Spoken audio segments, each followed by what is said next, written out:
Kagulat World, nakakashock talaga ang bagong balita mula sa tennis world. Si Alexandra Alex Ala, ang pride ng Pilipinas, ay kasalukuyang number 1 seed sa Jingshan Tennis Open sa China ngayong Sept 22, 28, 2025. Pero higit pa doon, may mas malaking usapan na gumugulo sa buong tennis community. Posibleng sumabak si Alex sa China Open WTA 1000, ang pinakamalaking torneo sa Asia bago matapos ang taon. Alam naman natin na ang Jingshan ay isang WTA 125 event kung saan malinaw na favorito si Alex bilang top seed. Pero kung makumpirma ang pagpasok niya sa China Open, ibig sabihin ay makakalaban siya ng mga top 10 players sa mundo. Mga superstar gaya ni na Iga Swiatek, Aryna Sabalenka at Coco Gauff. Isang hakbang na pwedeng magdala kay Alex mula top 60 papuntang top 50 o mas mataas pa sa WTA rankings. Ang tanong ngayon, magiging matapang ba si Alex na piliin ang risk? Dahil kung lalaban siya sa WTA 1000, mas malalakas ang makakaharap niya. Pero kung makakuha siya ng kahit ilang panalo, napakalaking puntos at exposure ang may dadagdag sa kanyang career. Para sa mga Pinoy fans, ito ay hindi lang basta laban. Ito ay kwento ng isang batang mula Espanya at Maynila na ngayon ay tinuturing na banta sa Asia tennis scene. Ang pagiging 1 seed sa Jingshan ay patunay na hindi na siya underdog. Siya na mismo ang target ng ibang players. At kung papasok siya sa China Open, magiging bahagi siya ng pinakamalaking entablado sa Asia tennis history. Kaya't abangan natin, Kagulat World, mula Jingshan hanggang China Open, handa na bang gulatin ni Alex Ala ang buong mundo ng tennis at iangat muli ang bandila ng Pilipinas? Mga Kagulat World, kung dati ay nanonood lang tayo ng mga Pinoy sa international stage, ngayon ay ibang-iba na ang eksena. Si Alex Ala, 20 anyos na Filipina tennis star, ay number 1 seed sa Jingshan Tennis Open sa China. Hindi lang basta participant, siya ang inaasahan ng buong draw na manguna. Para sa isang Pinay na galing sa grassroots program at dumaan sa Rafael Nadal Academy sa Spain, ito ay napakalaking milestone. Ang Jingshan Tennis Open ay isang WTA 125 tournament, pero ang bigat ng oportunidad dito ay hindi dapat maliitin. Ang pagiging top seed ay nangangahulugan na siya ang may pinakamataas na ranking sa lahat ng kalahok. Para kay Alex, na kasalukuyang nasa top 60 ng WTA, ito ay malaking pagkakataon para mag-ipon ng puntos at tuluyang sumampa sa top 50, isang pangarap na target niya bago matapos ang 2025 season. Ngunit higit pa sa Jingshan, ang lahat ng mata ngayon ay nakatingin sa posibilidad na maglaro siya sa China Open WTA 1000. Bakit? Dahil ito ang pinakamalaking torneo sa Asia kasama sa prestigious na WTA 1000 series kung saan naglalaban-laban ang mga pinakamalalakas na pangalan ng tennis. Ang paglahok ni Alex dito ay hindi lang exposure, ito ay baptism of fire laban sa top 10 players ng mundo. Kung susuriin natin, may dalawang landas si Alex. 1. Safe routes sa WTA 125 tournaments gaya ng Jingshan at Suzhou. Dito, mas mataas ang tsansa niya makarami ng panalo at makakuha ng steady ranking points. 2. Risky pero rewarding path sa WTA 1000 China Open. Dito, kahit maaga siyang matalo, malaki ang experience at exposure na makukuha niya.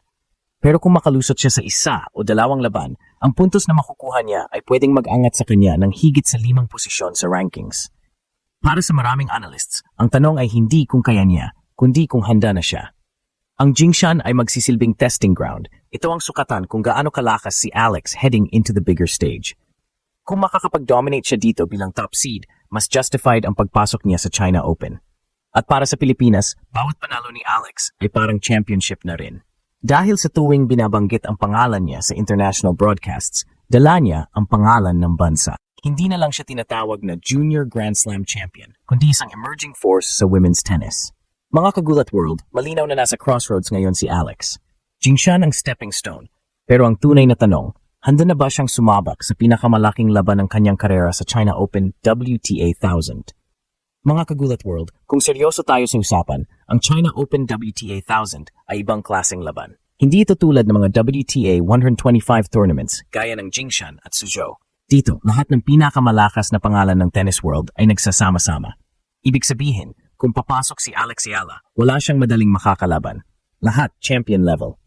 Para malinaw, ang WTA 1000 tournaments ay itinuturing na second biggest event sa women's tennis, kasunod lang ng mga Grand Slam.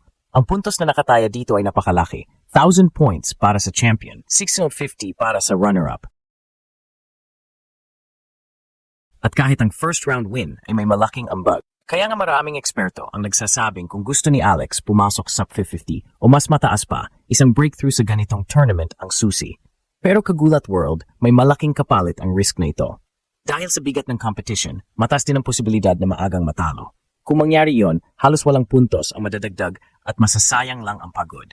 Kaya ito, ang malaking tanong. Pipiliin ba ni Alex ang sigurado at safe points sa WTA 125 o tataya siya sa WTA 1000 na mas matindi ang laban pero mas malaki ang gantimpala? Kung susuriin natin, may ilang dahilan bakit maaring pumasok si Alex sa China Open. 1. Experience laban sa top 10 players. Hindi mo matutunan sa practice lang ang intensity ng laban sa mga elite. 2. Exposure. Sa China Open, televised at global ang coverage. Isang panalo lang ni Alex dun, headline na agad sa buong mundo. 3. Confidence booster. Kahit matalo siya, makukuha niya ang confidence na kaya niya makipagsabayan sa pinakamalalakas. Ngunit may counter-argumento rin. 1. Physical load. Galing siya sa Guadalajara at ngayon ay Jingxi. Kung sunod-sunod ang malalaking laban, baka mapagod at magka-injury. 2. Ranking safety. Sa WTA 125, halos siguradong may points siyang madadagdag bilang top seed. 3. Pressure management. Sa edad na 20, baka maging sobrang bigat ang expectation sa kanya kapag lumaban agad sa WTA 1000. Para sa maraming fans, ito ang eksaktong klase ng dilemma na gumugulat sa mundo.